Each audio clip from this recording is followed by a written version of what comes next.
confidentiel, la liste de Ngongo pour le remaniement ministériel sur la table de Paul Biya, Bargane Gueye trahi. Le secrétaire général de la présidence de la République, Ferdinand Ngongo n'a pas encore rendu son tablier dans la course à la succession.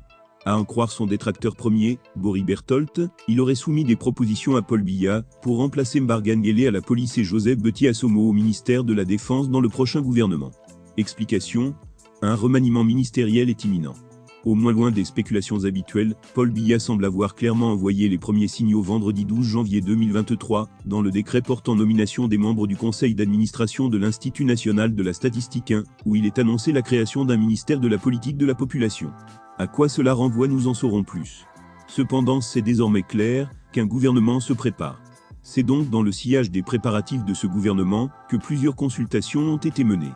Paul Biya a donc, il y a quelques semaines, comme à son accoutumée, demandé à son secrétaire général de la présidence de la République, Ferdinand Ngongo alias l'homme à lapin, de lui faire des propositions pour un gouvernement.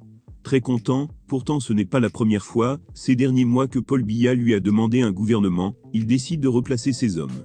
Ainsi, dans le prochain remaniement, il est par exemple prévu que l'actuel délégué général à la Sûreté nationale, Martin Bargane Gueye, soit remplacé. Il est fatigué et réclame même un poste d'ambassadeur pour aller se faire soigner. Il a demandé à partir depuis des mois. Mais Paul Biya ne dit rien. À la place de Bargane Gueye, Ferdinand Ngongo propose Dominique Baya, l'actuel secrétaire général de la police. Un homme dont Bargane Gueye estime qu'il est très corrompu et sans personnalité. Son nom d'ailleurs est revenu encore récemment, dans plusieurs affaires de trafic d'influence, où il n'a pas hésité à utiliser son petit frère sous-directeur des enquêtes économiques à la police judiciaire, le commissaire Ngabou. Le commissaire divisionnaire Dominique Baya, très proche du clan de l'homme à la pinque, est l'ancien chef du bureau national d'Interpol, où il n'avait pas laissé une bonne image.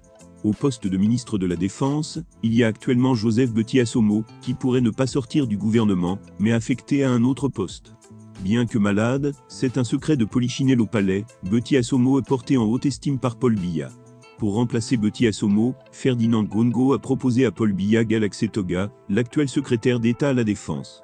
L'homme à la pinque et Galaxé Toga sont tous deux diplômés de l'Institut des Relations Internationales IRIC, tout comme Ferdinand Ngongo. D'ailleurs, ils seront collègues au ministère des Relations Extérieures MINREX entre août 2010 et décembre 2011, lorsque l'actuel SGPR occupait la poste de secrétaire général. Quand Ferdinand Ngongo est nommé SGPR en décembre 2011, quelques mois après, il fait venir son poulain à ses côtés. Galaxé Toga, dans un premier temps, n'a aucune fonction officielle. Il est assigné à la rédaction des notes de sécurité et s'occupe quelquefois des tâches privées de son patron. Galaxé Toga va gravir les échelons au point de devenir son secrétaire particulier. Le 2 mars 2018, lorsque, sous proposition du secrétaire général de la présidence de la République, Paul Biya nomme Galaxé Toga patron de la gendarmerie. Il ne fait donc aucun doute que les propositions de Ferdinand Ngongo visent clairement à finaliser sa mainmise sur l'ensemble de l'appareil de sécurité et de défense, dans l'optique de préparer la bataille pour la succession, explique Boris Berthold.